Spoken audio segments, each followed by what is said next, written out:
बिस्मिल्लाहिर्रहमानिर्रहीम। अस्सलाम वालेकुम। एक तो बहुत ही अच्छी अपडेट्स है और एक बुरी अपडेट्स है। बुरी तो नहीं, एहतियात करेंगे तो 3000 दिरहम के जुर्माने से बच जाएंगे। पहली अपडेट्स ये है कि नया बजट आ रहा है यूएई में, और नए बजट में जो है लोगों की इंशाअल्लाह ताला सैलरी भी इसमें आएगी कि बढ़ा दी जाएगी ऑफिशियली। फिर हर जगह जहाँ भी लोग प्राइवेट या गवर्नमेंट की जॉब कर रहे हैं उनकी सैलरी बढ़ जाएगी। और बुरी खबर ये आ रही है कि इंडोर जो लोग मास्क पहले नहीं पहनते थे, थोड़ी सी उन्होंने सहूलतें दे दी थी। अब आपने मास्क नहीं पहना होगा तो आपको 3000 दिरहम जुर्माना किया जाएगा, लाजमी कर दिया है।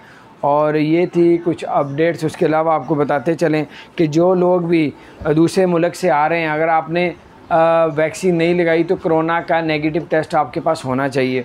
और अगर आप दुबई या यूएई एयरपोर्ट में आते हैं, वहाँ पे आपका टेस्ट होता है तो आपका पॉजिटिव आ गया तो 10 दिन आपको अपने घर में ही करंतना करना पड़ेगा या अपने फ़्लाइट में। जब तक आपका पॉजिटिव नहीं आता आप वहाँ से नहीं निकल सकते, जब 2 टेस्ट होंगे आपके 10 दिन के बाद। अपना ख्याल रखें।